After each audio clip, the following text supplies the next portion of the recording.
Hello, everybody, and welcome to the Pure Joy podcast. This is the 15th episode of the Pure Joy podcast, episode 15. Holy cow. And as the rest of the episodes today, we're here to talk about joy, to break down someone's joy, see what in their life brings them pure joy, why, and sort of break that down. Hope to find a little bit of, maybe tidbits for our own joys or our own life, and maybe ways to find that in our own life. Yeah. Yeah. Okay. I don't know. Feel like I've lost my train of thought here, but there isn't really much else to do here on the intro of our podcast. We are here to do the same thing that we are here to do every episode, right? And that is to explore joy. Today, my guest is a listener of the podcast. I think it's our first listener guest. That's absolutely fantastic. Let's switch on over here and get them introduced. Their name is Dusty Dazerling. Let me do just that. Let's switch over here. And oh boy. Okay. Awesome. Now we're in place. Hey, Dusty, how's it going? I'm going good. How are you, man? Doing well today. It is usually we do these recordings at about 7 p.m. for me, and this is in the opposite end of the spectrum because you find yourself in you live in the UK, correct? Yes, yeah. So what time is it? What time is it for you there as we find ourselves It recording? is just past 5 p.m., almost 10 past 5 now. It's 10 past 5. Yeah, we're at 11 a.m. here. This is the start of my Mm. day. I think this is the first episode I've recorded at the start of my day, which is interesting. We will see how that changes things. But yeah, I really appreciate you making the time to come on out and be a part of the podcast. I really appreciate being on, man. Absolutely. We like to start each of these episodes off with a little question, and that is something that you found joy in today. A small joy of the day. My small joy today has probably just been reorganizing my room. It's started to become an absolute dump, especially with work being super busy. So getting that time just to clear out and organize anything that's not meant to be there is really nice. So just having a brand new clear room is always something good. Yeah, absolutely. I've been feeling that with my room lately. I've been working a lot more and not had the time to just mostly for us it's laundry. We kind of rearrange our room maybe like 2 or 3 times a year, but Mm, laundry piles up and I'm the worst at putting it in the basket. Our room is kind of small, so like a piece of laundry on the floor is immediately noticeable. Um, same here. yeah. Same here.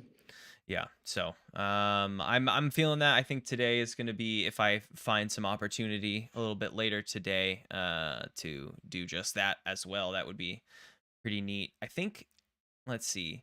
My small joy of the day, I'll say that it hasn't happened yet, but it's something I woke up looking forward to, and that is today is a close friend of mine's birthday. They're all going out to lunch, and then we're all meeting up and doing like a big board game day, and we're gonna have like snacks and maybe a few drinks and play some board games, and I'm just like really looking forward to that, and I've been looking forward to that since I woke up. And yeah, it hasn't happened yet, but I I felt joy in it already Yeah. today, just like looking forward to this time with friends. Yeah, that sounds nice. Yeah, it is Always nice to spend some time. definitely something I'm looking forward to. And just like Mm. board games, I feel like a lot of times we like, maybe we're watching a movie or we're watching TV and we're not really like exchanging a lot, and that's fine. We're spending time together, but Yeah. I'm looking forward to playing board games and we'll have to talk and chat and Mm. just really get to like celebrate the birthday as a crew, and that'll be very Yeah. exciting. Indeed. Indeed. Um well, with an intro sort of out of the way, what onto our sort of main topic. What in life brings you pure joy, Dusty? My pure joy is definitely programming and game development. I've been programming since as long as I can remember, really, and game development has just kind of branched off from that. And it's just been such a thing that's overwhelmed my life. And I'm just really excited to just talk about it and explain my point of view in game development. As I know you've talked about media, so it'll be nice to see what happens almost behind the scenes of games and media. Yeah. We even had our a few episodes, about maybe I guess 10 episodes ago now. Wow, we had a guest on that Mm. was Raven Trinity Palmer, and she works as a video game developer in like her actual job, or a software developer. And so this was on her list of possible chats, and then she went with motorcycles, one of her other passions and hobbies. Yeah. And I was like, I'm interested in both, right? I was interested in that, and very exciting to talk about Mm. something I didn't know. And I don't know a lot about this, but I found myself, I was like, ooh man, that could have been a cool conversation as well. And so I'm very excited that you've brought this on. It's definitely a topic I've been Yeah. interested in talking about since it was a possibility. So you said you've been doing it for as long as you can remember. Mm. When did that begin? Because like computers over the past 20 years even have improved so much, that like I Mm. imagine programming has changed vastly. So when did that begin for you, and what kind of, I'm just curious, like what kind of like tech were you working with at the when it began? So I started off with quite simple programming, but it's more off of software and more onto hardware. It's something called white hat hacking, which is basically you take a device's original purpose and you try and change it for a non-malicious intent. So currently, I have a couple of desktop PCs that I build, and one of them I've basically cut out the power button and changed it to be a massive red stop button. So whenever I turn on the plug at the wall, the PC automatically turns on, and when I'm done with it, I can hit a stop button. It will stop the PC, which I think is quite funny. I like that. I feel like it probably was less than a month ago when I looked up the difference between, you said, what is it, white hat hacking and black, White hat hacking, and then yeah, black hat is black hat hacking. the other one where it's the same thing but you do it for a malicious intent, right? Mm, yeah. Okay, interesting. So it started as sort of like white hat hacking. What kind of other stuff, you said you put a stop button in on your PC? What other kinds of like white hat hacking did you play around with, if you can? I know that Mainly it's just things on my home phone. So I found out a way where, on a payphone, for example, if you played a certain tone, it registered as you've paid money. So during my school time, if I ever needed to call someone, for example, I could do it for free, which was quite nice. that's that's so cool. That's Yeah. so cool. Wow. Okay. That's really neat. That's really neat. Mm. So how did that begin to sort of evolve into what you have going on today? Well, from white hat hacking, I then learned from the internet really about all of these other different types of programming that I could do, and started learning through a few programs. So I think my first program that I ever learnt, which was a drag and drop program made for children. I think it was called Scratch or something. Hmm. And from there, through school, I learned Python, and now I'm learned JavaScript and C. Did you go It's to just evolved school over time. for programming and develop like hardware software development? I haven't specialized in any sort of software development yet, Okay. but during my school time, I did take any classes I could on sort of programming or computer sciences, things like that, and just really interested in the technology of STEM. Yeah, that's just kind of like how it went with my life. I was always interested in that, Yeah. and it's just evolved really. Yeah. So what do you find yourself doing now? Like what is Mm, where does this sit in your life now? What kind of work, I guess, are you doing with it? What kind mm, of you said it's kind of evolved from, basic programming into sort of a game mm. development stage. Yeah. Yeah, talk a little bit about that. Currently, I work as a software developer for a company, and soon in the near future, I believe it's only 6 months now, which is crazy. They're flying me over across the world to a small country called Singapore to present my ideas and what we've been working on with my team Oh, wow. for, I think, past maybe 12 months, Okay. 14 months. Yeah. This is a game your team has been working on? It's a piece of software that we've been working on. But I don't do game development as my job. It's more of a hobby for me or Okay. passion. Okay. Um, but it's a piece of software that I can't get into really, Yep. unfortunately, No, due of to course. non-disclosure agreements. No, of course, of But course. we've been working on it for the past over a year now, and in less than 6 months, I'm flying to Singapore and getting a free 2 week holiday with this, which is quite nice, Woo! and A work getting holiday. to yeah, I work for 4 weeks while I'm out there, and then I get an extra 2 weeks either side to have some time to myself, which would be quite nice. Whoa. So you're gonna be Or there for like 6 weeks? 6 weeks, yeah. Wow. Holy cow. How so how did you when we were chatting just before this, just before we, Mm, came on the recording, and I had sort of asked you about what you do for work. You had mentioned that you work with the Scouts organizations, and do yes. you so you- do you is this like a second job? You have two jobs here? So my secondary job is with the Scouts organization, which is but mainly volunteer based, and then on Okay. the weekends I'll do cleaning for them. But my main job is through my software development and a company I work for. Yeah. Yeah. Is that something that you picked up like right out of school? You said you did some studies. My my grasp of the schooling system is entirely based on Mm. America's schooling system. As like a It, brief it, it's overview, what is the like brief structure of the UK schooling system? Just so I so know what I'm talking I about when I. believe each grade is one number lower than the years that we have here. So your grade one is our year two. Okay, Um, but I because learnt kindergarten for about us would be your year one. um.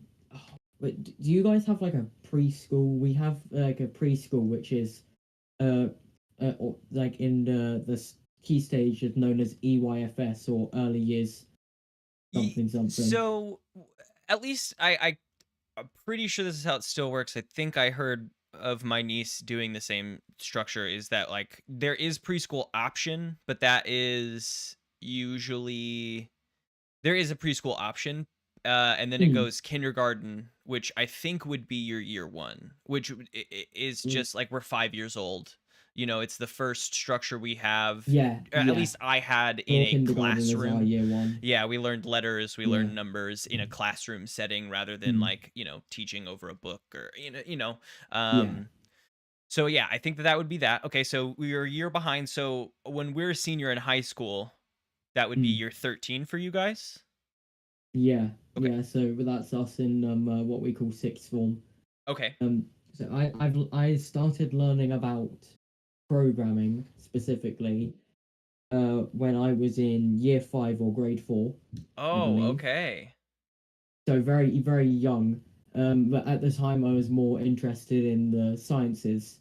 It was still quite a big like passion for me. It Yeah. would have been more of a hobby at the time.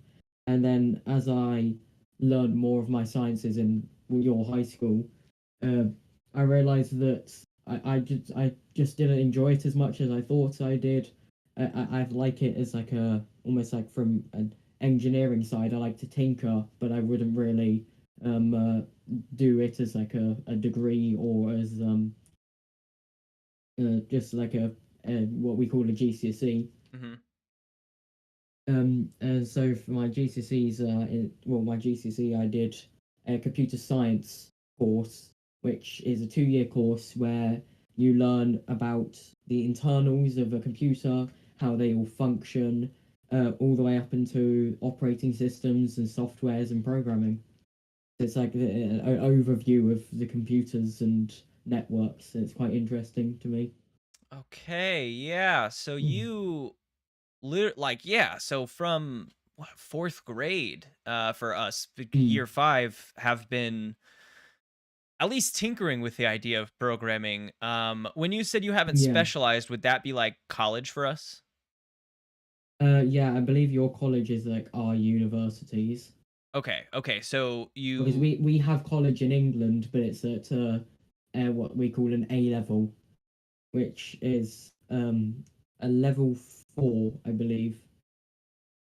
No, I believe it's a level 3.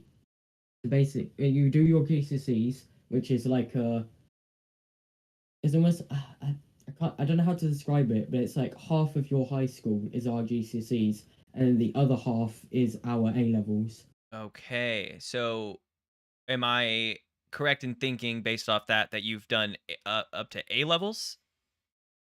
Yeah, yeah. So I did A levels, and then I went into work. Okay, okay. So my time in A levels, I was also doing a work apprenticeship. So I was learning 2 days a week and working the rest of the week. Wow, that sounds like a much better Mm. system of Yeah. So schooling and learning. from 16 you can go into work, but you have to still be in education. So it could be that you just learn for a day a week or 2 days a week and then work for the rest of the week. What? That is incredible. I Yeah. mean, there's work here at, 16. You can even get like a work permit at, I think I got mine at Mm. 14. Um, Mm. where you're legally allowed to work, but with the work permit you have to go to school full time. It has to be a part-time job. Like there's so many different bits, but Mm. that I imagine would Yeah. be what the intention was. But what that turns into is 16-year-olds working at McDonald's and Walgreens and Walmart and you know what I mean? Like the gas stations, stuff Mm. like that. Not gas stations because we were too young to work in gas Mm. stations. But the places that Mm. we could work at 16, it it wasn't ever pushed to us like a learn a craft kind of situation. It Yeah. was Yeah. I you're think 16. England's quite different there. It's quite forward in the sense of go into work from the age of 16, and as long as you're still learning until you're 18 and get some sort of um like proof of that you've learnt Yeah. between 16 and 18, they're happy. Wow. I think that's just the government trying to collect more taxes on us, but you never know. It might be, now you're paying work taxes and stuff, and if you're working full time, now you're paying Yeah. full-time taxes at the age of 16. But Mm. I feel like what it sounds like to me is that, I mean, like, even at one point I had two jobs. I was working at a Walgreens in high school and a Yeah. McDonald's right across the street. And Mm. so, like, all that was just hours of non-studying and not learning and making Mm. a small amount of money, enough to like pay for the things I wanted to Mm. do for fun. But like, it seems like you went right into you said that is programming where you did your apprenticeships during that time? So my apprenticeship was software development, which just meant Yeah. that I was really leaning into the programming and software development. And through the job, I learned C, I learned a lot more of JavaScript and HTML, which I was familiar with, but not really like specialized in any way. Yeah. Um, and then because you're just getting paid, it means that you're out of the house every day. It's for the people really that feel like they have the responsibilities to just work straight away, which I felt I was. I was always like edging to get to work. I remember I was very excited on my I think it's like my 14th birthday, that I was like, oh yes, I can work at my like local paper round now. I can work at the small shop that's by my house. And then at 16, I got really excited that I could go work again. So I think I've just always been interested in the working life and just being outside of education, really. Yeah, yeah, definitely. So you got started on that early, and then after Mm. you graduated, did you, or after you finished your A levels, did you move into this company that you're working for now? I'm not trying to, of course, pry anything that you can't talk about, but Yeah. was that sort of the path for you?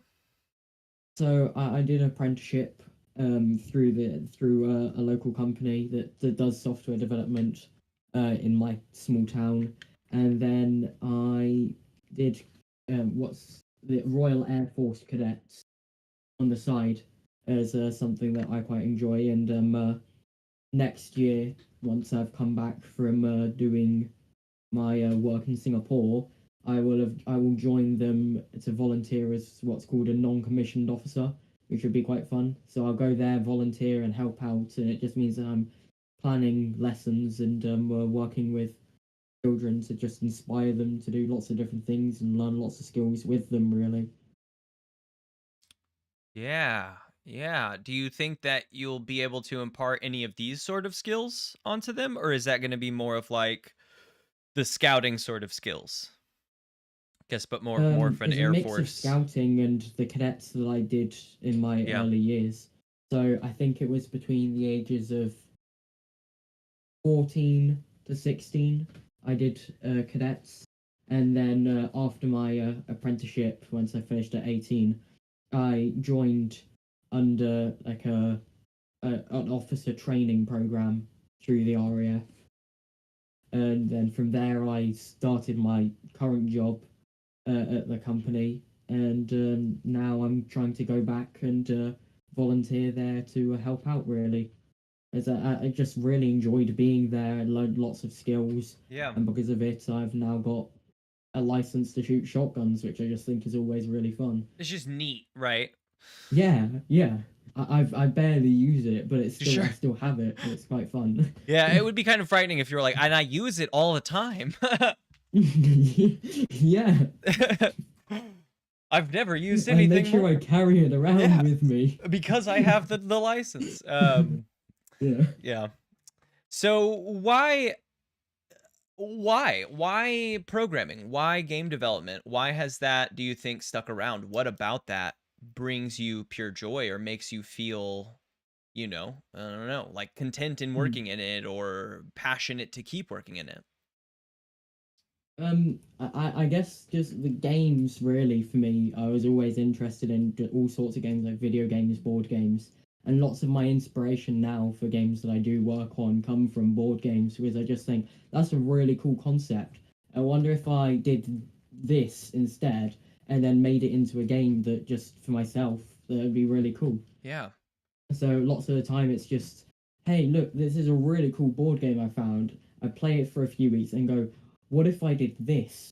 And Mm. then I do it, and it's just always so much fun. And I send my friends some copies through Steam, and we all have some fun. Wow. Okay. So then you just do it and then you get to like, it's not just a what if, but it's you get to actually, you have the Yeah, skills to make that happen and to check out what if. mm, yeah.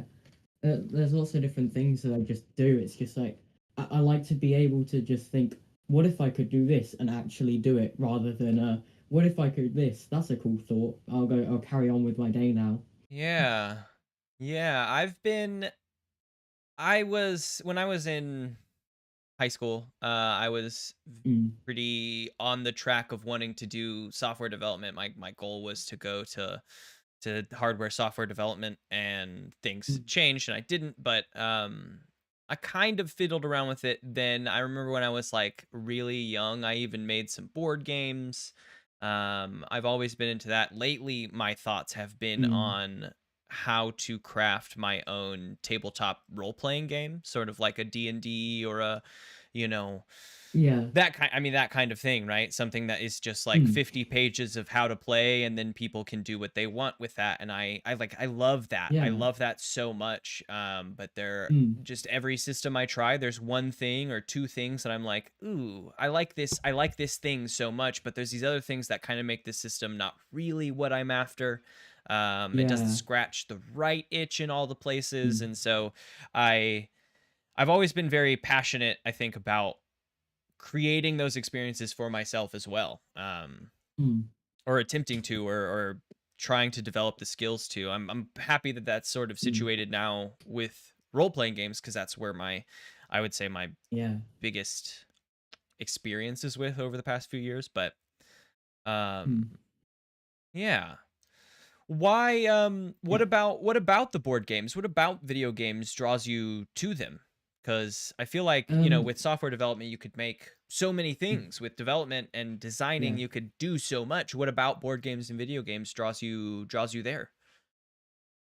I don't know really. I guess it was just like how I grew up. I grew up where my dad was always really, really busy, and it's just something that I could do. And because I was always at a childminders, they just had games that I could play around with, and there was always people there, and people changed around, and parents brought in new children to play with.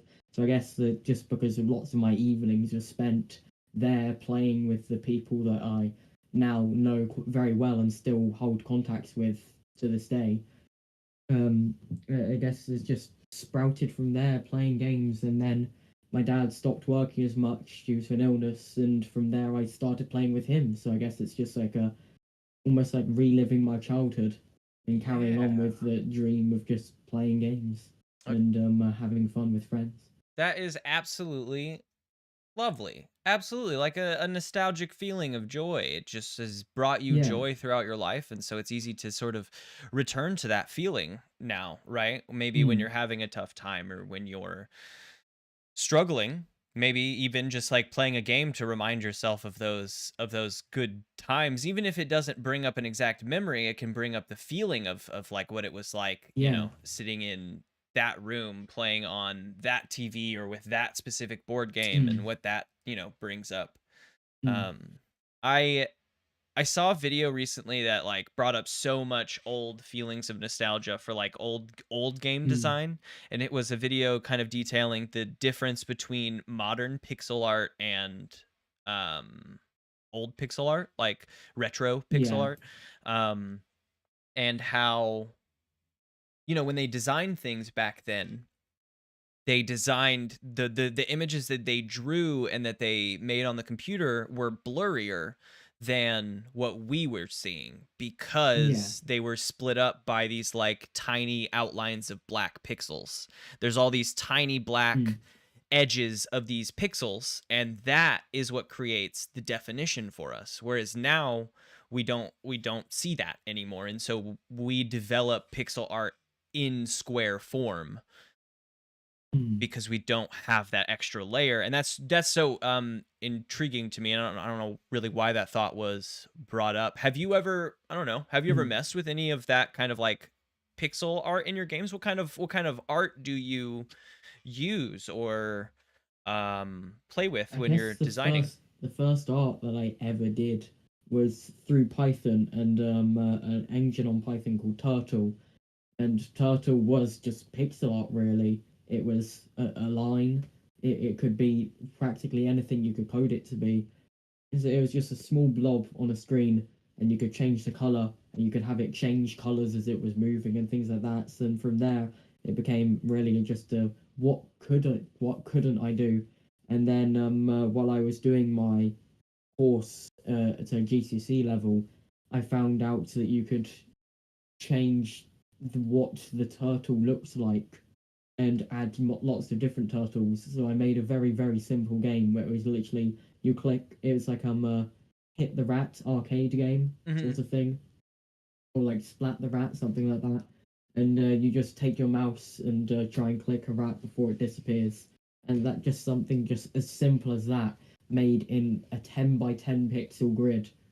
Just felt like really nice to be able to do and know that, hey, look, this is the first thing I've ever been able to do, and it's really cool. And from there, I've learned to appreciate all sorts of different genres, from like the anime or cartoony styles to more realistic styles of games. I think my favorite like art style that I've used quite a bit in my games now is almost like a mix of cartoon noir style. So it's more grayscale than color, or more grayscale than black and white, with very small splashes of color. But it just has like a really like a vibe to me that I just really appreciate. I think in the games that I've used it in, it just works so well with the lighting and with the design, and how the only things that I ever color on the game are the main focus as well. So you Mm. could have like the background almost be dark and grey, but then that small thing in the middle of your screen that you want the player to look at is it just the smallest bit of color. I think it just works so well. I really Yeah. enjoy just using it and just messing around and seeing what other combinations of color and grayscale, or what could I make grayscale and still people be able to recognize looks well, really. That that's fascinating. I love color theory. I find that they talk about like the difference of like tetrachromats, and I think the other one is trichromat. And that Mm, is based on the amount of rods in your eyes and how you perceive color. yeah, And yeah. I have, in all the little tests I've done, of course, never professionally, but in all the little tests I've done, I can see all the colors, and I love color, and color Mm, is huge to me. I same. wear a lot of gray and black and white because when I wear a pop of color, I like it to be a pop of color. You know what I mean? I like it Mm, to show something for me for the day, and that's not necessarily like a fashion thing, but it's more of like yeah, a mood thing, right? You know, yeah. it's always based on like how I want to portray my mood. I don't think I ever like consciously am like I am happy today, so I'm gonna go for yellow or orange. But like, you know, when I'm Yeah. happier, I reach for the orange shirt or whatever. Mm. And I It's think that almost like a subconscious mood checker. exactly. Yeah. And I think that using uh, the saturation and the coloring in a lot of video games is generally really high. It's very vibrant. Mm, It's very mm, and even when it's dark, right? The pops of color are there, but it still is. It's a vibrant dark. It's like a blue black. It's like yeah. a the losing track of the light kind of black, and not like a Mm, gray or black. Because gray or like gray is kind of shadowy. You can get more closer to mm, black and have it be shadows, and that gives, of course, an impression. But mm, to pick those moments and those little points to like pinprick with color, my brain mm. is like really able to pick that up because I'm a big fan of the noir style, and like imagining like Yeah. in black and white a red handkerchief coming out like is Oh yeah, beautiful, I right? just love that. It just Mm, pinpricks it. I would be fascinated to just like look at screenshots of that kind of art, just to mm, like I very much enjoy that kind of art. mm. And intrigued about like what if, you know, like you know how when you look at like an image of like a cityscape, how there's like twinkling lights everywhere, right? Yeah, What if like yeah. you know, you're scanning across this like black noir scape, there's the black and whites creating the city, but you have like Mm, pinpoints of like this window is blue because there's some lights going on, you can kind of see shadows of people in it, and mm. this there's like a tree over here that's just green, not too right, like because before you're using it in the Yeah. foreframe to really draw your attention to this, but now Mm, you know, I think there's opportunity for you to use that style mm, and do many things, right? Not just to draw mm, focus, but also mm, to lessen the focus in some cases because sometimes you don't want it to be Yeah. so focused. It's just really fascinating. My mind is like going on all the uses of just like tiny pops of color. I Mm. really like that. I really like that. Yeah. One of the background arts that I have for one of my games that my friend made actually, which was really nice of him, is the background is just like a bedroom, and I don't want to get too much into the game because I don't really want someone to steal my idea and then that's lots of work gone. But Of course. this person, the persona, is in a bedroom, and the only thing that's got color to it is the screen of the bed, like the screen of the computer on his desk, and Ooh. everything else is just background noir style, and it's just the background for the menu of the game, and it looks so good. Oh, And that's so cool. when I first saw it, I was so excited. I didn't quite fall out my chair, but sort of like stood up too quickly and hit myself on my desk. Yeah, yeah, Yeah. absolutely.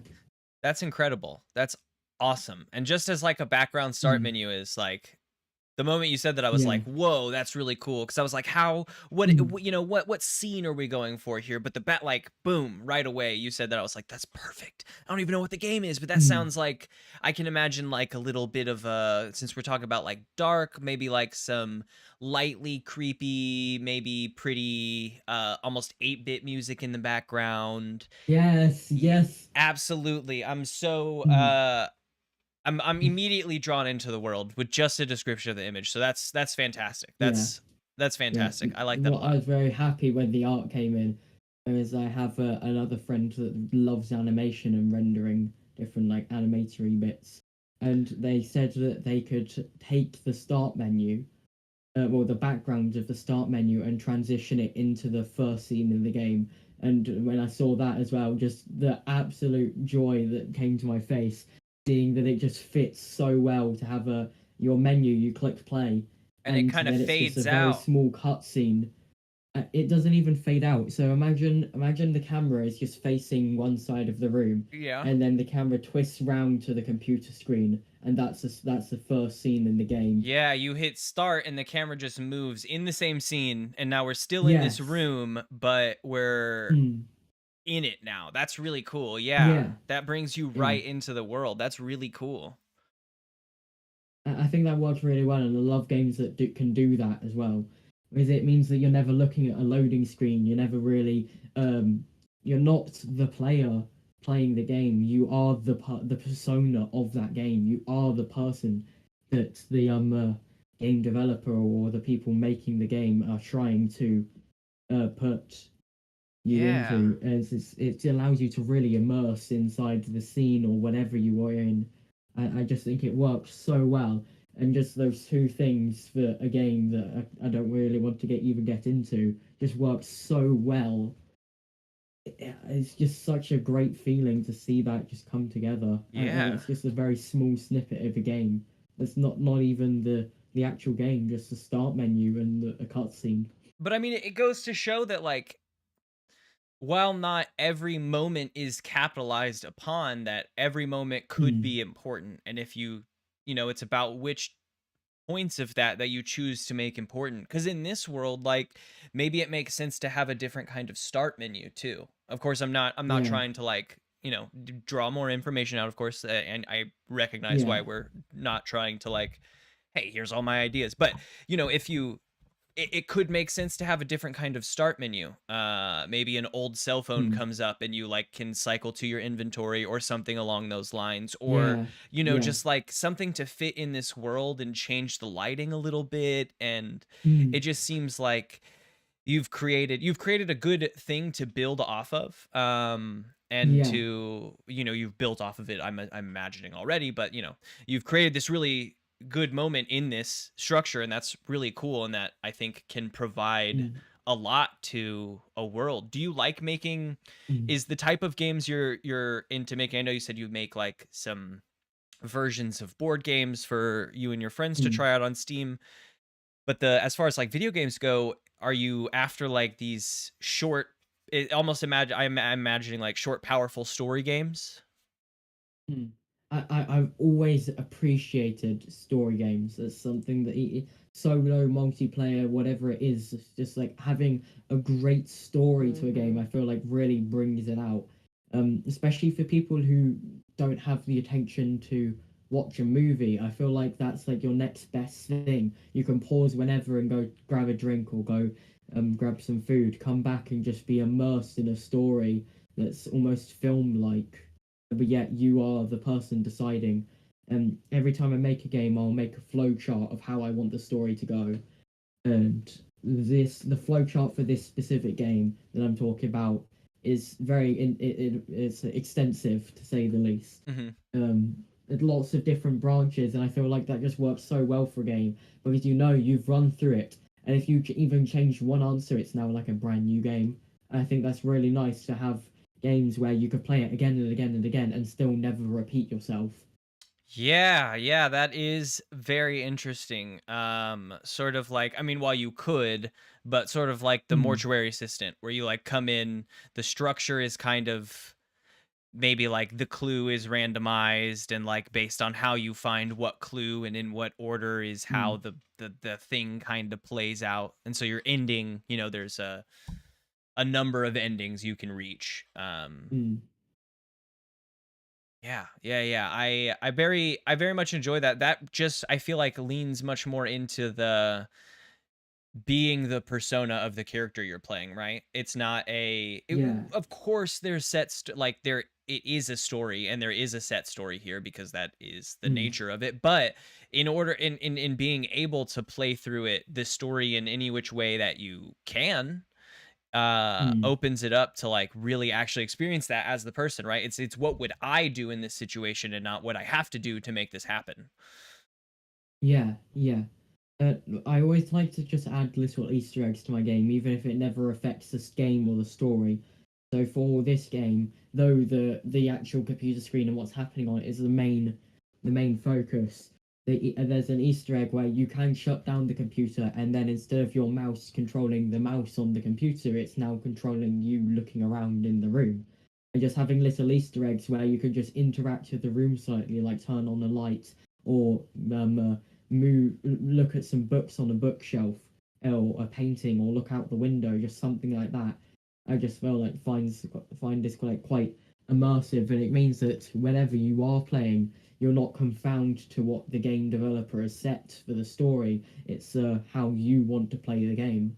Yeah, exactly. It's like it's what is my favorite thing, and also I would say the hardest thing about playing like Mm, Dungeons and Dragons or tabletop role playing games is being told like that you can do anything makes it difficult mm, to do something, right? Because mm, mm. it's so open and vast. But once you like get Yeah. used to that and what that how that feels and what that Mm, means, then you start, making choices based on like this character you've built or your own mm. choices. And I Yeah. find that when I'm given that opportunity as a player or I give that opportunity as a DM or whatnot, Mm. it creates a much more interactive story for me as a player or my players to Yeah. exist in when they are making the choices, when I'm not saying that you will go and attack this dude because that is what makes sense to me. It is, this dude is here, what do you want to do? If you want to join him, do Yeah. your thing. Yeah. I'll make a story around that. And that's the benefit of playing on the spot is that I'm making that game as we're going. Yeah. So that's beneficial to being in a tabletop. But like as of creating it as a video game, you create as many options as you can to allow for that, allow for them to take a left rather than a right, like let's go explore Mm. the end of the hall versus the staircase that we obviously have to go down. Yeah. And maybe we don't. Maybe something will happen over Mm. here that it block. We're done with the staircase idea entirely, and I wasn't expecting that, and that's incredible. Maybe now I go Mm. back to my computer because I have to Mm. deal with some stuff that I may not have gotten that email or whatever if I had Mm. gone downstairs or I don't know. There's Yeah. like there's so many possibilities when you start actually like opening up that idea and not just Mm. like this is the story Mm. I want you to explore, but like It is, but it's about how you explore that story, right? Yeah. Yeah, I like to try and keep the play testers that I source out the games to make tests instead of just testing it myself. We don't mind if you test it, um uh, you can miss quite a bit of bugs because you just know where it's meant to go. I find play testers actually just prodding around, seeing what they can do and how they play the game is much better than the developer themselves. So I have a few friends that help me play test, and then I often try to hire a few people off of like Fiverr or somewhere just to see what they think of it. And because lots of my friends know that I put Easter eggs into my game, so they're often prodding around trying to find the Easter eggs. I find that the play testers that I hire, they sometimes they're quite like my friends and like to look around the story and see what else can they do. And others, I'll just play through the game and then I'll send you what I find, and that's really it. So I think it's interesting to see the different types of players as well. Do you just follow the storyline to see what happens, or do you just see what sort of Easter eggs you can find and what's been hidden? On the computer, I've put a very simplified version of MS Paint on there for just like a laugh to see what people create. And I think I've set it up so if you do stuff that's not part of the story, but just something funny, you can get an achievement for it, which I think, yeah, it just shows what type of people they are. So I get a few statistics to see like what type of person has just played the game because I can see everyone's player data and what achievements they have got. That that's fun. I personally, as a Mm, player, love achievements. It gives me something to push for mm, beyond like completing the game, right? mm, I mm, love an achievement. And from your mm, point of view, I never really thought about like achievements from the game designer's point of view and how helpful that could be. mm. Um, Especially in these like I play tests. find some Easter eggs are too well hidden, and then at that point it's how could I change this to make it more available to players? Or what do I do as like a game designer to bring attention to people in like the background? Do I have like a file on the computer, for example, that's just like a little hint that says, hey, by the way, you can shut down this PC and look around? Hmm. Or do I just bring the item to the foreground, for example? So I did have an item in the room, which was just, I think, like a globe that you could just click and it will spin around, Mm-hmm. and then it will tell you what it landed on. And it was too well hidden into the background on a shelf, and people thought that you couldn't interact with it, and it was just the art. So I brought it and put it on the desk. So now the people that do look outside the PC can quickly see that, hey, look, there's something there. I wonder if I can interact with it, Mm-hmm. and you can. And I think that's just it allows me to see what's too well hidden, what looks like art instead of part of the game, and what is just hidden enough where achievement seekers could find it. I mean And that's a really good point of view to look through.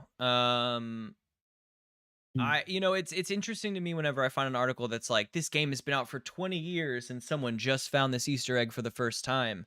It's there's yeah, other Easter eggs they found, no doubt. We found 10, 15 other Easter eggs and that we were focused on those and mm, we didn't know to look under this pile of scrap metal that is generally we, can't go into, but this mm, one for some reason is we're able to walk through and that leads to I don't know, an Easter egg. mm, Um and that is always fascinating to me. Like when you start finding Easter eggs, you start thinking like there's something more hidden here. Like if I mm, can spin this globe, I might be able to touch that book on the shelf. And if I can open and touch that book on the shelf, what's to say that the rest of these books might not have an Easter egg in them? Um yeah, for like story games like that, I find myself exploring a lot more. If we're talking about like a long form mm, exploration game like a Skyrim, for example, just as any off the yeah, top, like I find myself not I don't look at every book on the shelf because I know every book on the shelf is readable. I don't look at all the tables because I know I can steal the pewter bowls and do all that stuff. So Yeah. it's past sort of why would I interact with everything if I can interact with everything? So there's a balance Mm. there, right? Um, Yeah. it, I have this little Easter egg that I put into every single game, and it's the same Easter egg. And yes, I plan to do something with it, like eventually, like somehow collect the data to see have you found this Easter egg, and it will you get like a free copy for a game to like show all of the Easter eggs that you've collected throughout all of my games, which will be quite funny. And it's that just a puzzle piece. that is a really cool. It's Yeah, almost like a signature on your games, right? Like this is just a yeah, really yeah. cool, unique thumbprint that you Mm. put in. That's The really cool. the original, well, the first ever Easter egg was the game developer's name. So I think having my own little signature, which is it's just a puzzle piece, but I plan to make a game where if you've gone through all of my games, found the puzzle piece in every single one, and it tracks that you have found it, for example, then it will show you the puzzle that you've created. So cool. That's so cool. That's really cool and I thought really, I'd share that one. yeah, I mean that's wow, that is fun. It's really ambitious, but also it's not Yeah, like it seems ambitious if you just tell someone that idea. Every game I make is going to have this Easter egg. You're like, "Whoa, hold on. yeah. That's big." But like you're developing Mm. a game or two at a time, right? You do a couple Yeah. projects, maybe you have a few in the back burner that are just like in Mm. files, and you can add in that Mm. Easter egg as you go at any point. And uh that is and then also having it interactive. Like I found the Easter egg Mm. here, and that goes into another file that tells me on this other game you gave me a free copy of. I didn't have to Mm. buy it. That's fantastic.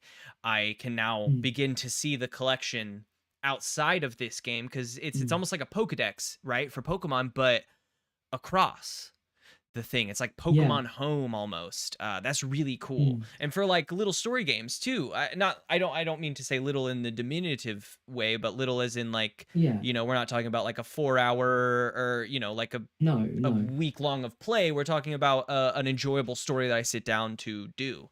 Um, Yeah, I think most of my games at the minute that I have either published or only shown to friends, they're probably about 2 hours maybe. So you could do it in one sit down, but it's still quite immersive and it allows me to build upon it. So the game that I've been talking about, the plan is if it does well on the release and people enjoy it, I can add to the story, and I can either add it as like another game that you get, part and two. that continues the story. Yeah, or I do it as like a game add-on. I can't remember what they're called now, Sort of like but yeah, it, it's it would imagine to me, or it would play to me more like Life is Strange episodes, or the yeah, Walking yeah, Dead mm, game episodes where you just sort of buy, or for maybe just release another episode and mm, people come out and download that episode, and we're yeah, still playing in the world.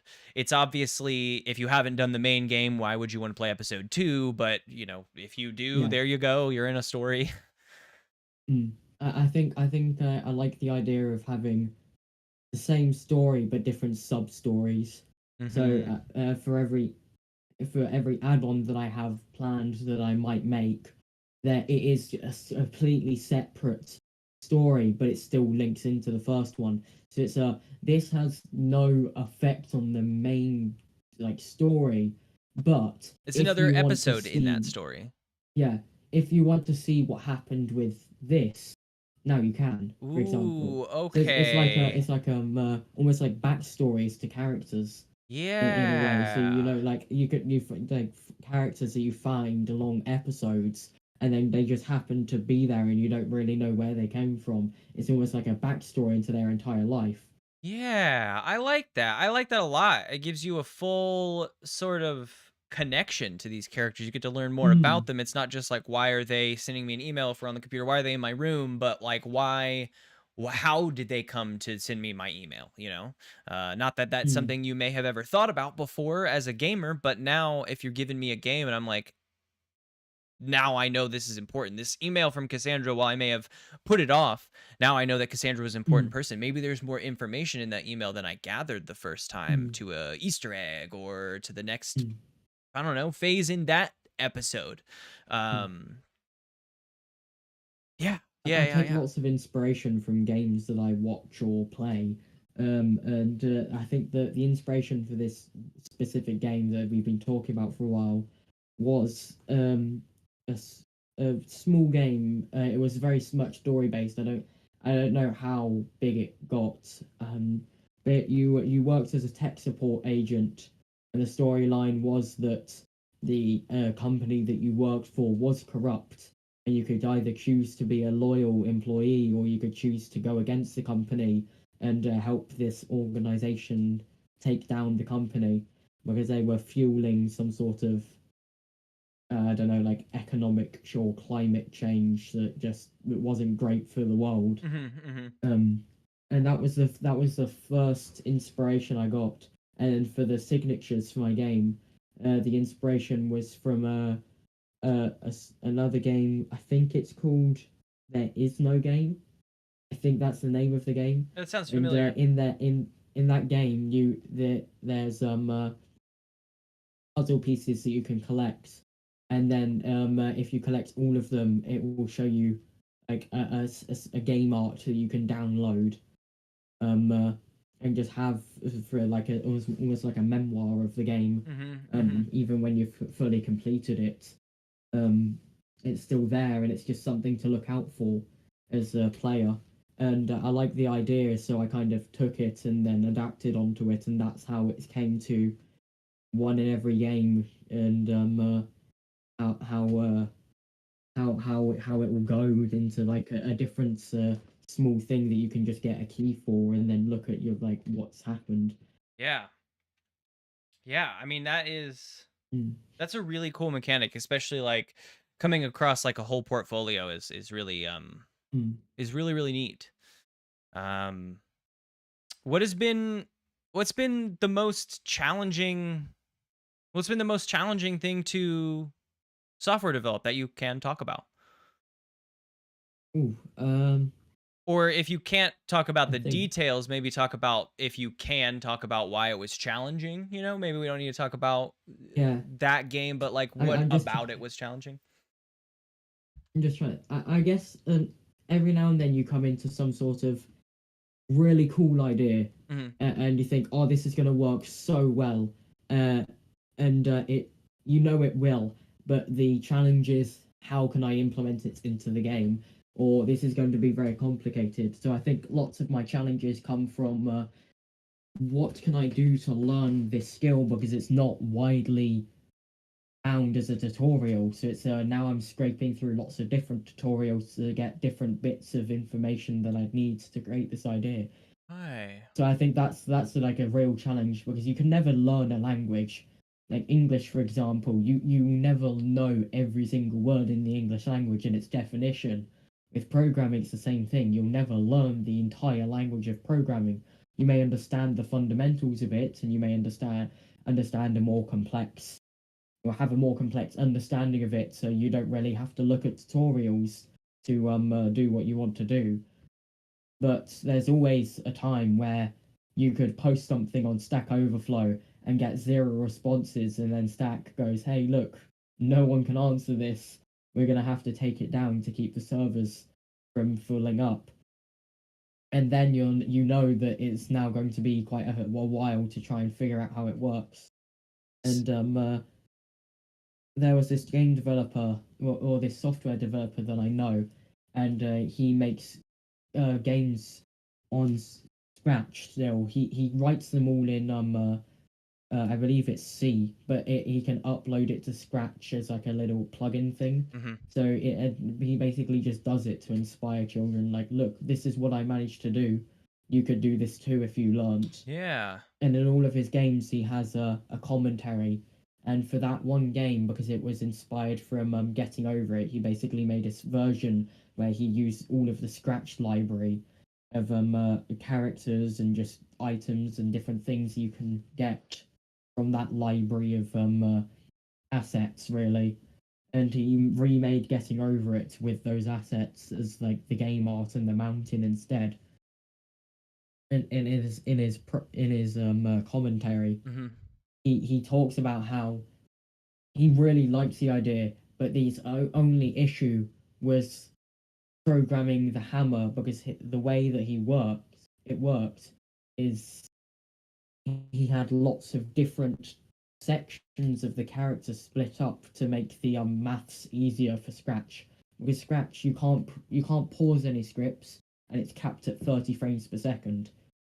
So it's a very simplified version to now where like, games you can pause scripts, you can stop them completely, Hmm. and then they just won't run until you call upon them again.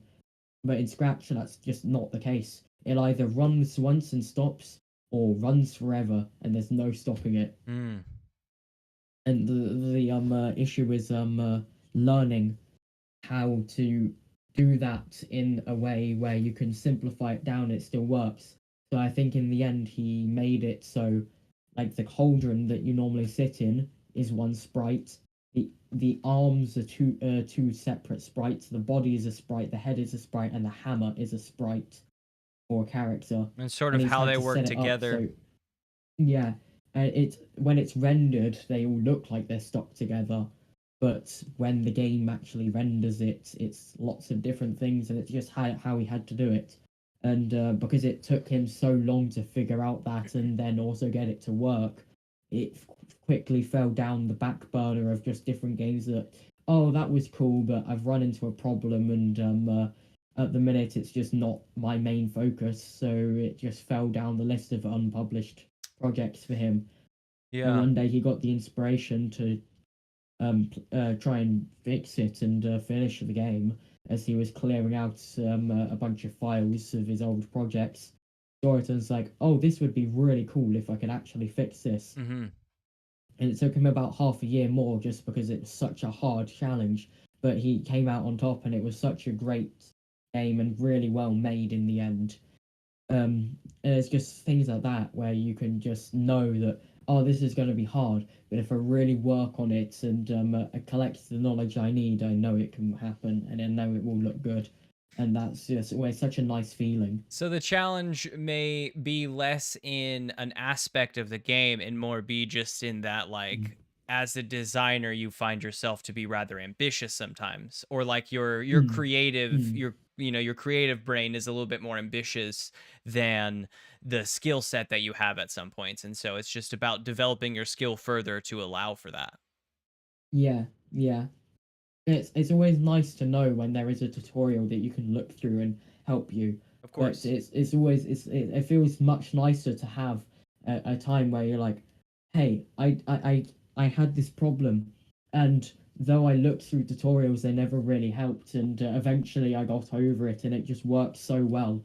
And as a programmer and a game designer, it's always nice to know that almost like your ambition can be fed, and it just turns out into such a great thing. It could be the smallest thing as well. So in one of my games, the problem that I had was getting the camera movement on cutscenes to line up so it didn't have to do a loading screen at all, and it just looks like one movement. Hmm. And the issue was, how can I get this to work so it's not just good for only high end PCs. It's good for every PC, low end to high end, minimum requirements to the maximum you can get in a PC, and it just always works. And I thought to myself, and it took me a long time to figure it out. And eventually, I found a really old thread on Stack Overflow that sort of related to my topic, and using that and some other knowledge over the course of about a month, I finally managed to get it to work, and it just always feels so nice. And then as a player, you never really recognize that it took someone, let's say, like 3 months to get that cutscene to work, and they had the joy of having it work for the first time, but you just see it as another cutscene that you might even skip through. Yeah. Yeah. I mean, that is, yeah. Finding I've found that, like, a big portion of people's joys, kind of come across like, yes, it's something that they've done for a while, it's something that they find passion in, but also at some point it's something that challenges them and gives them a hurdle to overcome, whether that Mm, be I need to try harder or practice or get better at the way that I do it, or whether that's I need to learn more, I need to get an expert that can teach me, or whatever that be, through tutorials, or I need to puzzle it together, I need to watch 10 tutorials and figure out what parts are right for me. Just like overcoming those hurdles seems to give people more joy in the thing that they find joy in, right? Being able to successfully, even if you haven't completed a project or you're not done with the thing you're doing, it gives you a milestone, right? A milestone of joy. Like, I've done this thing. That's one hurdle that I don't have to worry about anymore. If I need to do this again, I can either copy and paste, or I know how to do it so fast. mm, mm. I think as well, like once you've learned it, it's always nice to know, hey, I learned this like a month ago, and now I'm using it again, and I don't have to go through the pain of trying to find it. And it's almost like a small joy that you keep coming towards every few months, knowing that hey, I can now recall upon this skill that I learned a while back, and I know it's going to work because I've tried it before. And as a programmer, I often look through my old projects to learn from my mistakes, learn what went wrong, and also just to refresh my memory on like different things that I've done and now forgotten about, so I don't have to look them up again and relearn them. In Yeah, a sense, it's almost like you're revising still for an exam. right, right. Man, it's great. It's great to have all that access to your Yeah. work. I mean, it's your work, so you do have access to it, but like, to do that, I find myself I struggle a little bit with going back and watching past things, cuz maybe Mm. it's cuz I do so much editing of my own stuff like this. I'm going to go back and listen to a bunch for hours and Yeah. cut down, make just right for the podcast and make it all happen. But so I like, once I release the episode, I've yet to go back and listen to one, because I've listened, I'll listen to the final cut, of course, before I hit render. Mm. Nothing's going to change between that and the posted version. But I I find that that is where I'm like, all right, and I am ready to move on. But I think it would be really good to go back and listen. Like, I use that time as my, what would I do better next time? So like, while I'm editing this, I'll think of Yeah. like, ooh, a lot of it has been like how I vocally pause and how I can stop myself from doing that and Mm. speak more eloquently as I'm going. And just sort of learning, like, about that. Mm. And then now I, go back and I'll listen to this episode and I'll say like, whoa, compared to the last episode, like, I have lessened. It's never gone, but I've Yeah. lessened like how many ums I say, how many ands I say, my run-on Yeah. sentences. And in the beginning, I kind of interrupted a little bit. People would be talking, I'd be like, oh, that's like this one time. And I've learned how to like listen. That's like a skill I've picked up, is just like listening. And so like, Yeah. that I think overall is kind of pointed at, the more that you do these things and the more you go back and you go over the work that you have done, the more that you can pick up. And it's great to be open to that. I think I just get a little Mm. nervous like re-listening to myself over and over again, but it's great to be open to going back and like learning from your mistakes. After I put something out, I don't want to Yeah. know that there was a mistake in there, because then I feel bad. And I'm like, well, why don't I just go fix it? It's because it's already out. I can't go fix it. It is what it is. Um, Mm. some cases you can, but Yeah. most of the time you're just like, okay, now next time what I'll do right here is X, Y, and Z, so that it is that mistake isn't had. And being able to learn from those mistakes is a very powerful skill, especially Yeah. one for developing a skill over a long period of time, like you've been doing. And I think with game developers as well, yeah, going back is important because you do need to, like I said, just refresh your memory constantly, and it allows me to also just appreciate how well something turned out, or how long it took me, and just like the nostalgia of going back and remembering the feeling of it all just coming together and finally working and doing that final test where I test everything together rather than each small segment. um, just that feeling of being able to play through a game or look back at some code and remember a memory, where it just filled with joy because something just worked, or something has worked for the first time in months. It's always something like that that's it's nice about game design, I guess. Yeah, Being able to still look back at your work and appreciate it years after you've finished it. absolutely.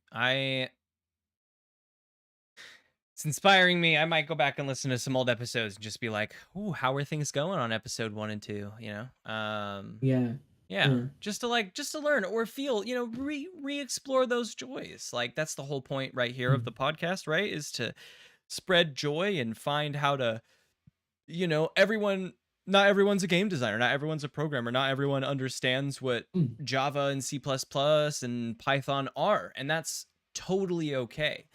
I think the point here is to maybe you picked up a little bit of information about that, right? mm, Maybe you just learned that, like, ooh, what I do when I garden is I push myself. I try to grow something I've never grown before, and I can relate to this. I can, mm, when I do my art, I always hide a little pin in a pocket right here, and that's how it's my art. And like that's great. Like mm. it's just about how we can relate to joys and find more joy in the things that we do. And I think that you've been Yeah. very insightful onto your joy, and very open. I Mm, appreciate that a lot. mm. Is Yeah, like there I said just before we started, Mhm. I think it's better to be open with people and honest, and really just be able to share experiences and grow upon them as a community rather than as a singular. Like lots of people that make content like yourself, or especially as in bigger communities, bigger fan bases almost. Those that have done well have had communities where they can share their mistakes, and then they all grow together and they grow quicker as well. And then it's not 10 people making the same mistake and learning from it, it's one person making that mistake and 10 people learning from it. Yeah, absolutely. I think that that is a very important part of being a part of any community, really, is that, Mm, being a I think an important part is not just like what the community provides to you, but also like how you support that community, right? And in way like why it just I think goes to a full through line of why you're a part of this community. yeah, It really shouldn't you shouldn't ever be a part of a community because of what they can give to you, right? That is a benefit, yeah, and sometimes you can think about that, but it isn't it should be about wanting to just like be a part of a community, and sometimes about what you can provide. Like I can help out, and that I would love to help people, and maybe along that mm, be open to being helped. yeah, yeah. I think that it's always best. So even if you are an open person like myself, you still have to learn. Even if you do learn the hard way, where people's boundaries are, and not everyone is um, as open as you may be. And I think that's just like an important life lesson, really. If you can recognize someone's boundary and then also be able to be open enough to share experiences with them that could help them to the limited understanding of their situation that you have, I think that's just always such a nice thing to be able to do for people, even if it doesn't uh, relate or you can't empathize with them, even if you can sympathize slightly and relate an experience that you had to try and cheer them up or to try and help them through a dark time, I think just really helps. Yeah, being open to learning is so important, because you don't Mm. know, like no one knows everything, and so if No, you have to be open, you have to, in order yeah, in order to have the most, I would say, in order to live the most joyful life, you should be open, because yeah, I like in the past I have my favorite example of being surprised by someone's being open is there was of course it was like a Facebook thread. Someone had made mm, a comment that they was very telling of like where they come from and how they thought of this situation. It was a pretty big, important, Mm. political situation, and it had some like racial ties in what they were saying. And I reached out Yeah. and I said, I had to stop myself because I typed this really long, like, "Hey, fuck you, you're wrong. This is awful. Why would you say that? You Yeah. you need to educate yourself." But I stopped myself and I deleted everything. And I said, Mm. you like the comment of "you need to educate yourself," which is one that I feel often. While Mm. it is people's responsibility to educate themselves on anything game design, like it's your responsibility to Yeah. educate yourself on game design, you're open. So if someone comes to you and is like, "Hey, Mm. here's this cool thing," you're open to learning, and that's fantastic. So you grow and you learn. And so Mm. I hit it and I was like, okay, I will approach this more calmly, of course, like shaking with rage Mm. at someone being in not thinking before they spoke. I typed out a message that was something, along the lines of, you just be aware, like the things that you say, you should Yeah. be informed, and think about the impact it has on communities. And i I was expecting like a "fuck you," the racist, right? I was expecting it because that's Yeah. the way that it goes. And they reached out to me in my DMs and they're like, "I don't understand what you were saying, and I would like to. And I like, my opinion on this is this, and this is where it comes from."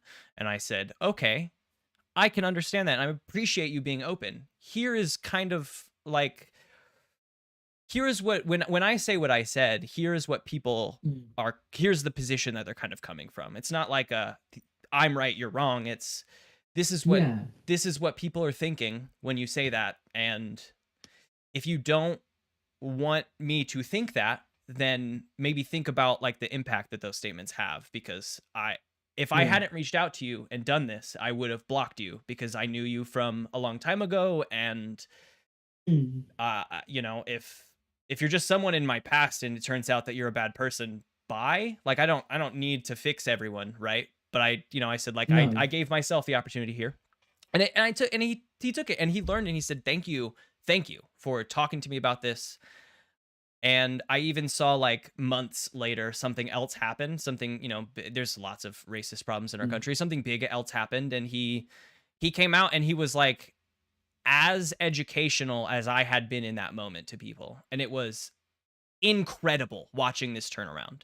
And that's a long story, not Wow. super tied, but it comes down to, like, you're open, and so you're able to, like, even if someone comes out and they're like, "I Mm. hated this part of your game," maybe you're like, "Oh, that's a punch because I worked really hard on that." But it also seems like you Mm. might have the mind to take that and say, "Okay, Yeah. they hated it not because they hate me, not because they hated the Mm. game, because they didn't know the globe could spin. And so I should move the globe so that they know there's more to interact with. They only thought they could be on this Yeah. computer, and they didn't know that the game was so much more than that, or that it had so much more Mm. personality. And so now I know to change that, and I can go in and add this tweak, and this Mm. tweak if I want. Or you can say, like, that is a good opinion, and I appreciate you coming to play my game, but unfortunately, this is what we're after here in this game. It isn't an open world experience, right? You're not supposed to be able to go outside, Yeah. so you can't open the window or whatever.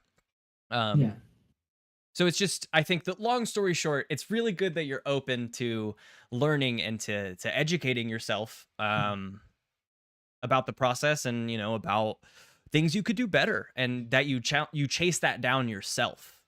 Improving Mm. always helps us, I think, feel more connected and joyful about our crafts, about our hobbies, about our passions, Yeah. than before. Mm. Yeah, I very much agree with just everything you've said, and like the stories you've connected to that, and like taking it upon my topic as well to relate. I just like lots of information there that I just greatly appreciate and really understand. And I think humans as well, just they have a natural curiosity, and to be able to be open to change, I think is just a great skill to have, and especially in like my world of game development, whenever a playtester comes back to me and says, "I found the game really boring because I couldn't do this, this, and this," I said, "Well, actually, you could do this. You just didn't look at it from this way." Shows me that oh, it wasn't as obvious as I thought it was. I didn't look at And it it from allows me that to take way. notes. Yeah, it allows me to take notes and go, well, if that didn't work, how do I um uh, guide the player to interact with these different bits? And I remember the first test and iteration of the game that I've used as like reference to talk about Fair, the entire podcast. Um, they I did have lots of playtesters, as even the ones that know that I hide Easter eggs, come back and say, "Hey, look, we didn't understand how to find the Easter eggs. We thought it was quite boring that it I couldn't explore them." And from that point, I was like, "Oh, that makes a lot of sense." Because at first it wasn't that you shut down the PC; it was that you pressed escape on your keyboard, and because that it wasn't it was more of a point and click event. It's more of a point and click story game. You So wouldn't it wasn't know. clear that you could. Yeah, it wasn't clear that the keyboard was even active and looking for escape. And that's when I first changed it to be shut down the PC. And then from there, I was like, well, I've changed that, but now how do I guide people to find the shutdown button? And I thought, what if I put in the background of the computer, in the wallpaper of the computer, a little note that says, like, press escape or something like that, or press some Windows on your Mhm. keyboard. Mhm. Mhm. Or Mhm. for Apple users, for example, press I think it's like command Mhm. instead of control, and it just opens up a little window. And then from there, they can mess around and find, like, oh, look, there's an app, and oh, look, there's so for the game music, it's just happened to be hidden in the files of this computer, for example. I think that really helps, and just having a little like pop up sometimes, or a Yeah. file you can click Yeah. I mean, it on the could computer. be as simple as like a post-it note on the corner of the computer screen that you don't really see until you kind of mouse over it, and it's like, remember to shut down computer when you're done, and you're like, "Oh wait, I can shut down the computer. That's cool." Yeah, yeah, Or yeah, a little pop-up that's like, computer will restart in blank. Make sure that you click this button to restart properly. And you're like, "Oh, hold on. mm, This is something that's mm, possible." That's yeah. I mean, there's so many. mm, The wallpaper, that's a fantastic solution as well. There's so many ways to go about like yeah, half drawing attention, but not saying like, click this so that you can find the Easter egg, right? Like, you want it to be, you yeah, still want them to yeah. find it and have that Mm. joy behind finding it, but it needs to be findable, because otherwise you'll Mm, be 20 years down the line and mm. people are like, holy shit, I didn't know you could escape the computer. Yeah, or There's a I just world. my cat walked over my keyboard and I found out that now I can look around the computer and everyone on the game suddenly goes back to it. It's like, oh my god, I didn't know about this at all. I There's was like two struggling to people find all that of the said the game was achievements. incredible and I just don't get it. And now there's so much going on. My cat hit escape. Yeah. Thank you, cat. I think one of the things I have on the computer actually is an idle checker. So if you're idle for, I think it's like a minute, it means that you are looking around, and it's not so big that someone's just accidentally left the game not unpaused for 30 minutes, Right. and then a pop-up happens and disappears before they get back, sort of thing. So I think it's like a minute or a minute 30. A little pop up happens and it's shutting down PC for update. I think something like that, and Yes. then it's and then it's I think it's like close and dismiss for a minute, or shut down now. And from Yeah. there, people then like, oh, look what I can do, I and can look shut it down. around. That's really cool. Yeah. Mm. I think that's quite a nice thing. Another like small little tiny thing that, as a player, I don't think you'd ever notice, but I just really appreciate as a game designer, is the cursor. Like for example, on like point and click adventure games, they often have almost like a cross with the middle erased out. Yeah. If you know what I'm Like talking about, crosshairs. and I Yeah. think it's like yeah, yeah, just the crosshair or the cursor of the computer. I think it's really interesting to see how every game tackles that.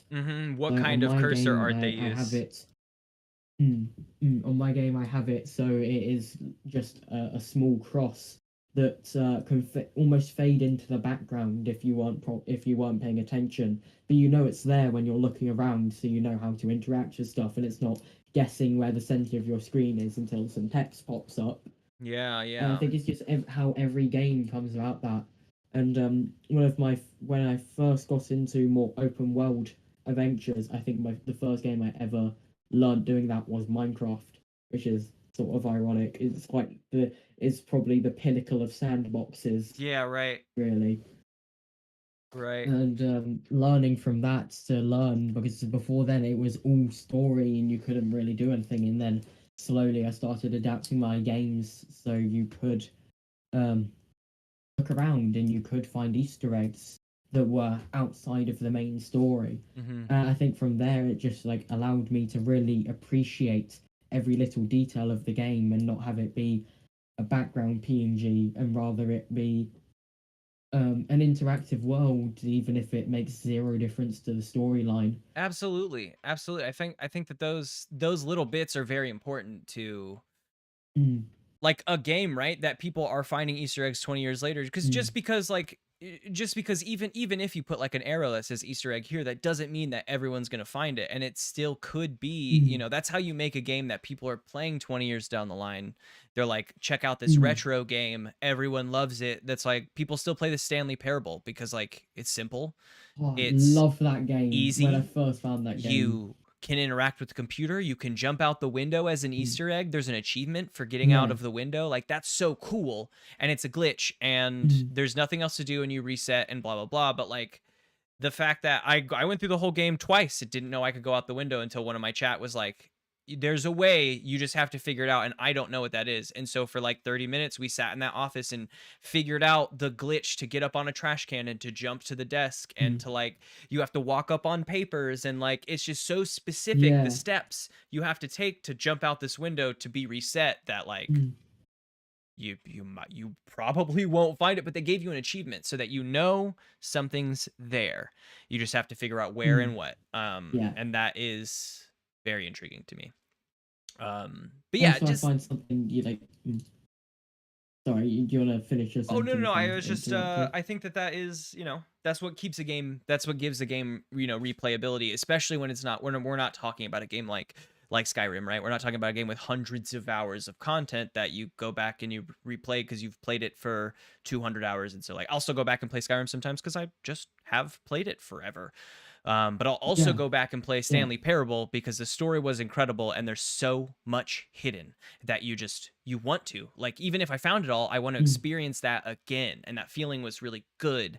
And mm, so maybe there's another Easter egg that we'll find 20 years later that's like a hidden achievement that none of us knew were there, and great, mm, incredible.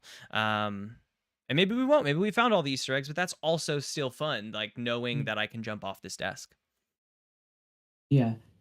Something that I try to do that's not unique to me, but I don't see many games do, is I don't like people being able to look at the achievements before going into the game. Like Hmm. on Steam, for example, you could look at the achievement page, you could load up the game, close it down immediately, and look at the achievement page for the game and see every single achievement and a short description of maybe how to get to it, or and what's involved, what sort of steps you need to really take to get to a point where you could find it. It's true. I had to do that with a So few on all the of my Stanley. games, yeah, all of my games I have. So you have to play the game first.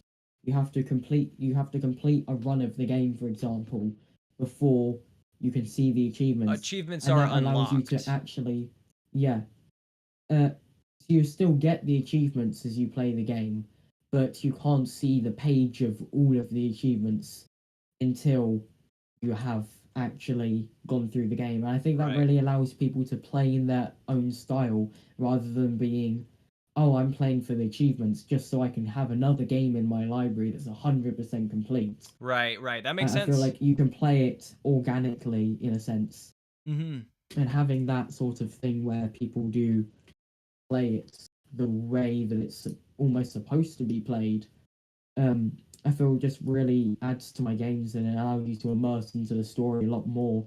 Because those who come back from like a different games that I've made, like, oh, I know that they always hide some sort of Easter egg in the game, so I should look around and prod Right. around. But people who are new to my games may not know as much about the Easter eggs, and instead just like play from the perspective of, oh, I'm going to fiddle with a few things, but I really want to try out the story. I'm Yeah. not coming to like find the Easter eggs. I think that just really makes a game replayable as well, even in the short term. Is oh, I've played this game and there's a brand new thing on the menu that says achievements. I'm really curious to see what sort of achievements I could have found and just didn't. And maybe go try I to think find him that's, again. yeah. And one of my friends and I made this really just short story game to see like the concept of the game in HTML, and we tried it out twice. We made two different versions. One where you could see all of the endings before you started Mm-hmm. the game, so you know what you wanted to go for, and another one where you couldn't see it. And I think people just enjoyed it more, where they maybe loaded up the game a few days later after completing it randomly, and then just happened to see that, oh look, there's an achievement page Yep. now.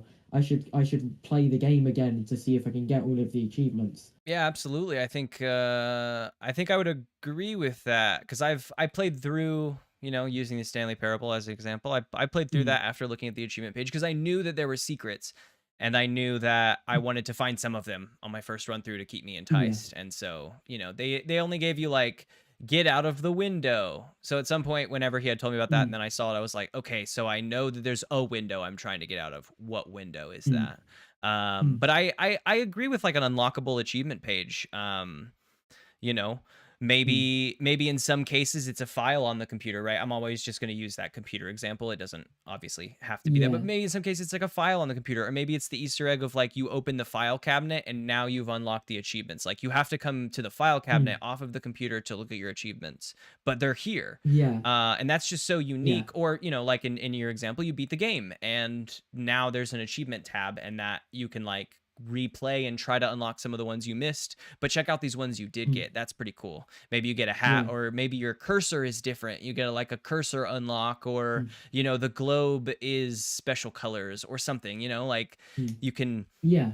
even trigger things off of that. I think that that's Mm. Just fascinating. a It's small change to the story Yeah. that just adds to your playthrough and means that every time you play, you have a very slightly different game almost. Right. Yeah, I quite enjoy that. One of the things that I just thought about while you were talking about that on my PC, on the PC, um, is if you is very well hidden, and on the achievements page, the title is just travel the world, and then the description is just, I think the description is book a flight to somewhere in the world, and anyone that wouldn't know how to find that achievement wouldn't know how to find that. Even if you read that, you wouldn't know how to find that. I wouldn't know to But spin the if you globe. go to no, but if you go to the Internet Explorer and type in a URL that you can find in one of the files of the PC, Hmm. it takes you to like a almost like a mini airline website, and you can book a flight to wherever your globe landed. So you Right. have to find other Easter eggs to get that one. Hmm. And I think that's quite nice to like knowing that the all of the Easter eggs kind of link into a bit, I would and then agree. having the story almost reference it as well. Like I think on the story I've actually referenced the fact that one of the characters are always talking about booking a trip to go to just a country. I think it's like Italy or something, because they've never been and just always wanted to go. And then on the achievements tab, after you've played the game, you could notice that, oh, there is an achievement for booking a flight. Maybe I Yeah. should see how I can do that. And then they Yeah. really explore. Yeah, I think tutorials, though I do like them, and I find them quite helpful for some games, it's always nice to be able to find the thing yourself. Hmm. Hmm. I don't often find myself really wanting to look through a tutorial to complete an achievement. I find myself trying to avoid leaks and Right. other bits of games. So when I do play the game, I find it more immersive, and not like achievement hunting. I'm more immersed in the story Mhm. and then happen to find it and through it during another playthrough. I think that just really adds to the game. I would agree with that. Yeah, no, I definitely agree with that. I enjoy achievement hunting after I've played through the game as I would, because then it's like, how Mm, did I not search, and how maybe can I look for these fun bits in the future? Is yeah, definitely a mechanic I love about playing games is kind of achievement hunting, but the right way, right? I'm not just after the achievements. yeah, I like doing it after I've played the game. Um, can you give yeah. me just 1 second? I gotta run to the bathroom just real quick, and then I will No be right worries. back. Bye.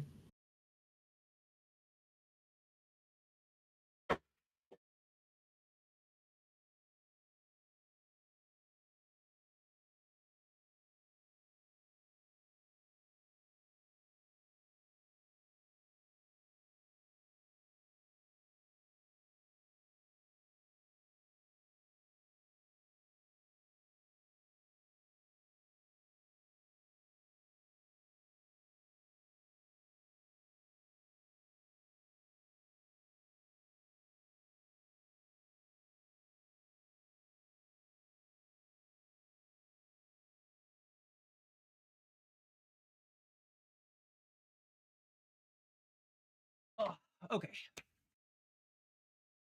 I have just noticed that we've been going for quite a while, so I Yes. think that I'm gonna start to close up here. But is there maybe anything in this that we haven't talked about? Programming, developing games, your ties to it, that we haven't talked about that you have thought of while we've been talking, or maybe beforehand that you wanted to talk about?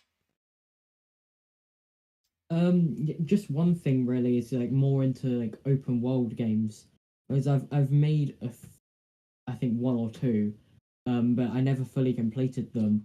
I really appreciate open world games like Minecraft where you can just do whatever.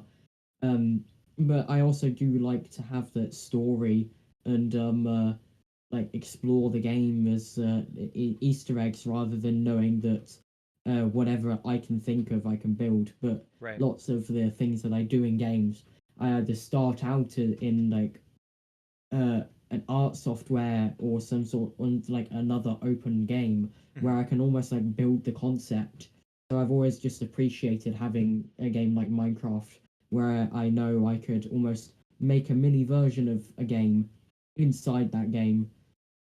I've always appreciated that, and that's just always something that I found to be quite fun. Just being able to do whatever, and like you said with D&D, um, the open world of like adventure types where the story is around the characters' decisions rather than the characters' decisions around the story. Right, right.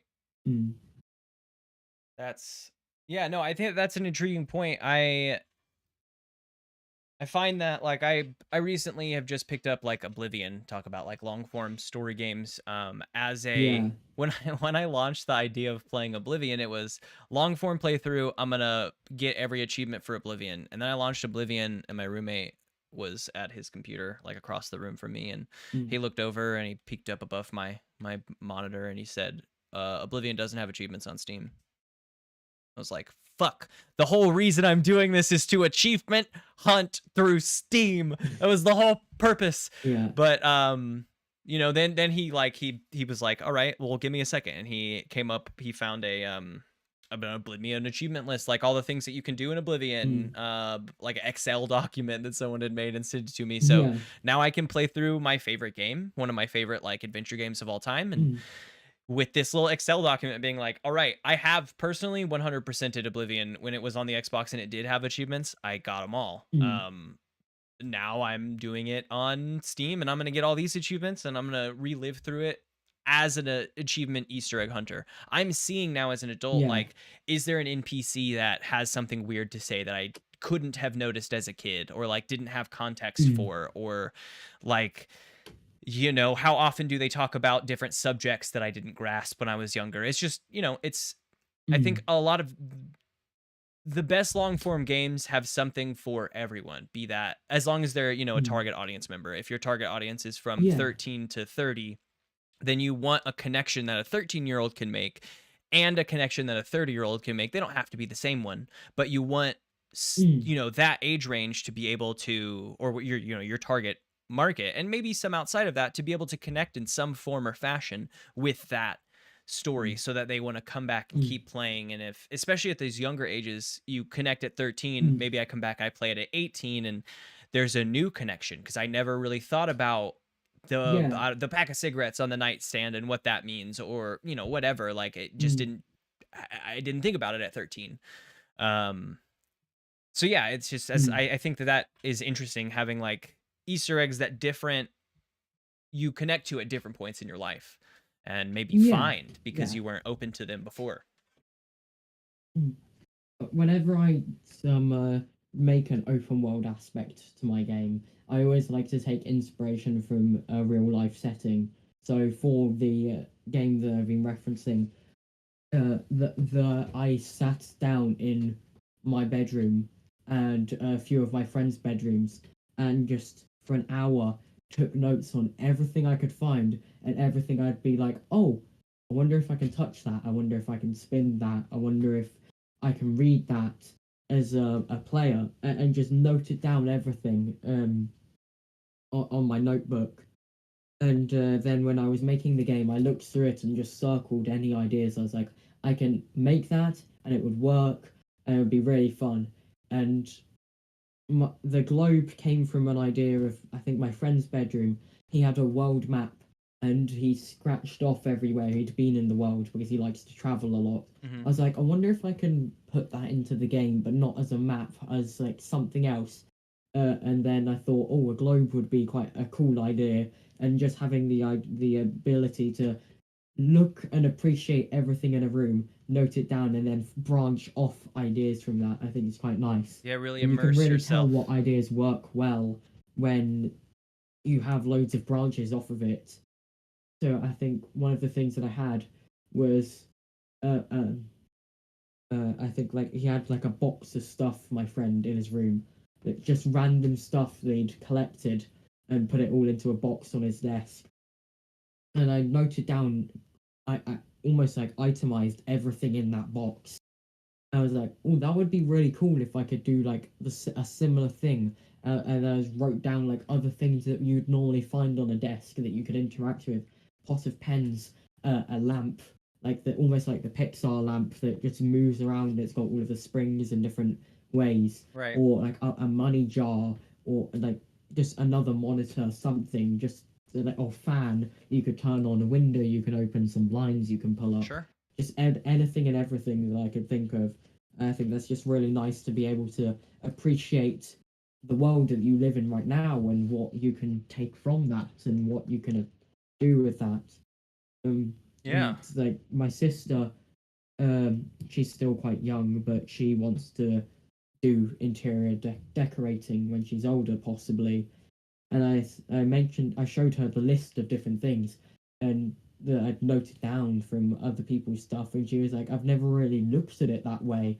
And she really appreciated just going through the list of things and being like, oh, that would work super well with that and this color of wall. And Right, right. she made lots of concepts for just different rooms of like my friends and things like that for her own practice and just enjoyment. I Yeah. found it really interesting to have other people as well, like, oh, this would work really well with this, Being and try able to to pull, familiarize myself. being able to sort of pull pieces of their joy from the work that you do on your own joy. Yeah, And yeah, getting, you know, deriving yeah, joy from that. That is, that's a, you know, that's fantastic. That's great mm, to be able to do, and like look at a situation, and, you know, you're not like doing that so you could be like, so I can find joy, but it's great to like, you know, you have a joy that is, that spans several, I mean, I would say industries, like, you know, interior design, especially for this game. You had to interior mm, design a room. You had to, you know, yeah, learn how all that stuff sort of sits, and you immersed yourself in it to do so. But it's mm, unique, I think, having a through line across so many industries in a joy like this.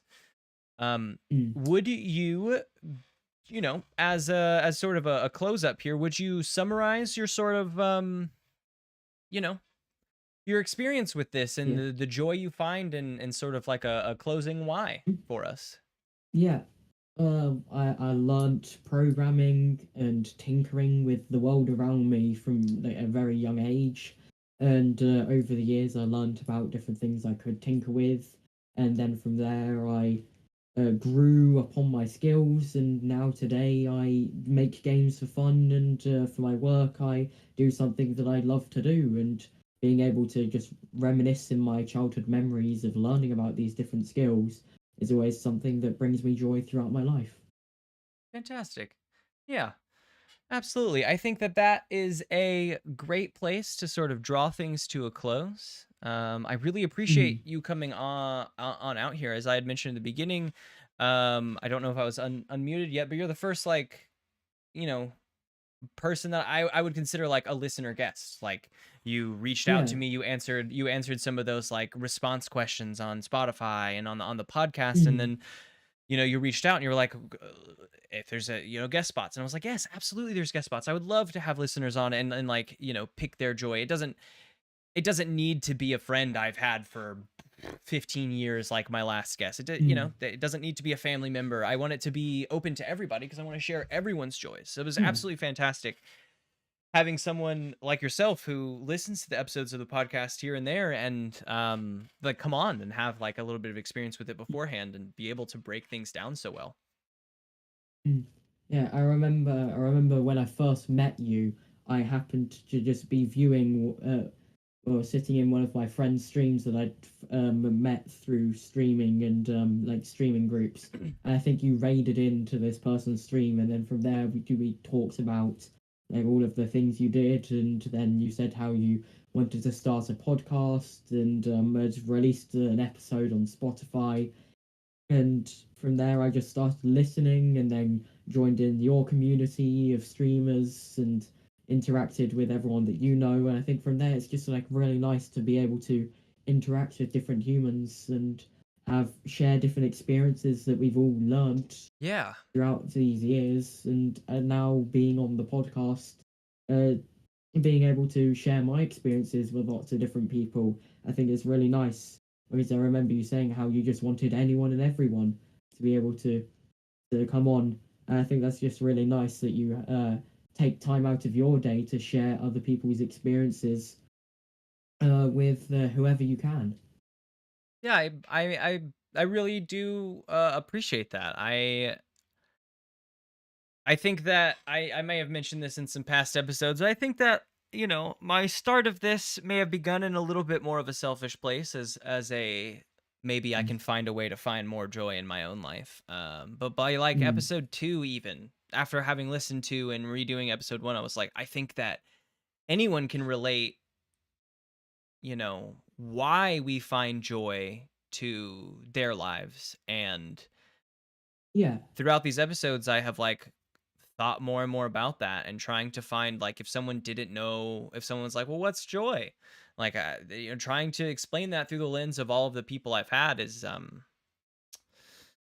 it's so insightful. It keeps me, I think, joyful in my own life. Sometimes I may wake up and be like in a rough mood, or I woke up on the wrong side of the bed, and just coming across the podcast on my phone somewhere, YouTube, Spotify, or I like, open that the Mm. actual app to look at stats. I'm reminded that the purpose behind this is to spread joy and to find joy in places that we wouldn't look, we wouldn't think to look in each of our own lives, Mm. but being confronted with that might help shine a light on where we could find more joy. So yeah, I am very Yeah. appreciative of you listening and coming out and being a part of it. It's feels like a full through line, right? If we met Yeah. on a sort of come check out my podcast ad run into someone's stream, even though that wasn't, really was what they asked me what I was doing and I had mentioned it. But Yeah. um and now to be here on the podcast and to be chatting is fantastic. It's a very wholesome wholesome through line, I think. Yeah. Yeah.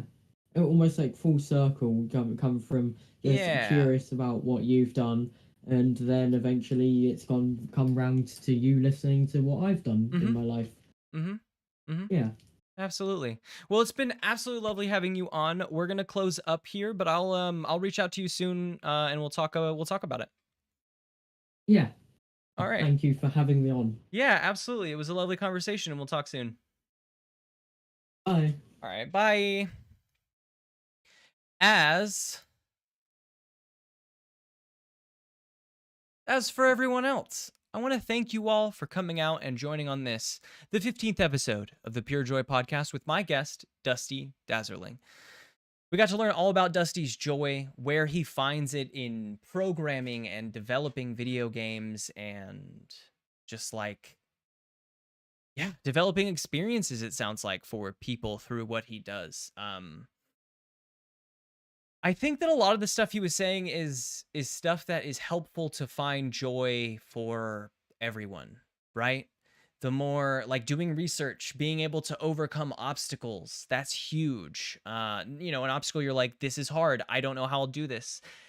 Researching and finding ways to do that and then doing it, you get that you're like, boom, I've done it. You feel that success and that like sense of joy, that sense of joy for the moment, and you feel so much better, and then you come back and you do it again. You're like, now I have this knowledge and I'll try this new thing, and you can pull in other pieces of knowledge to build up to something greater than you had imagined when you began, and you can find more joy in that. It seems like Dusty finds a lot of joys in this that I think that people of all walks of life could find joy in, and that is the community. He mentioned that the big part of this is sharing it with the artist, sharing it with his friends and the testers, and the conversations and the relationships that develop out of that. The excitement that he gets when he's just like, make this scene for me and here's the images I want, and they give it back and it's like exactly what he wanted or more than he could have expected. Is like there's a huge communal aspect portion of doing this. And there's joy to find there. There's joy to find in honing your skills and becoming more of an expert at it, learning something new, creating your vision. We all have these visions artistically, creatively in some form or fashion. Design of a room. When we play a game, we want it to be something different. We want it to be something more for us, right? We art, all these things, we have like visions, but sometimes we don't quite know how to put them together. And I think that it's a very good lesson, a very good point of view to sometimes just do it. It may not come out 100%. It may not come out perfectly as your vision decreed, but you'll learn. You'll learn more what your vision wants. You'll learn more about how to do it. And the next time you try, it might be better. It might be so far better that this is your new vision, right? You passed your old vision because you learned enough to build atop that and make it better than it was. And that's incredible. I think that Dusty had a lot of really good insight into why this brings him joy, and I think how we can find joy in our lives from this, right? It doesn't need to be that we make games, but how can we look around in our life and appreciate what is there to derive joy from? It was absolutely lovely.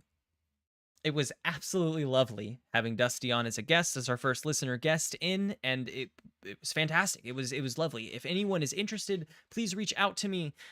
You can email me through mdoesgames22@gmail.com if you would like to come on and be a guest on the podcast. Yeah, I'd like to, here at the end, we're going to start going into some show notes. I'd like to give a little plug. I have started another podcast, folks. We're on episode 5. It is an actual play tabletop RPG podcast called Dungeons, Drive-Ins, and Dice. You can find it anywhere you find your podcast, just like the PureJoy podcast. They're out there. We're playing Dungeon World. It's basically Dungeons and Dragons with a little bit more creative flourish in how you do what you do. Yeah. Yeah, so come check out that podcast. New episodes are out every other week. I want to give thanks to the artists that allow me to use their music, right? I want to give thanks to Mayonnaise and Murda, who will let me use their music in the intro, the outro, and the transitions. I really appreciate them. It adds such a big level to this podcast, having their music on it, and I'm very appreciative of them for allowing me to use it. I'd like to thank Dusty for coming out and being an incredible guest on this episode. This is definitely the longest episode. We're gonna have a lot of cutting to do. Yeah, so I appreciate you all, and we're going to draw this episode to a close, but thank you all for joining on this, the 15th episode of the PureJoy podcast, and we'll see you next time, folks.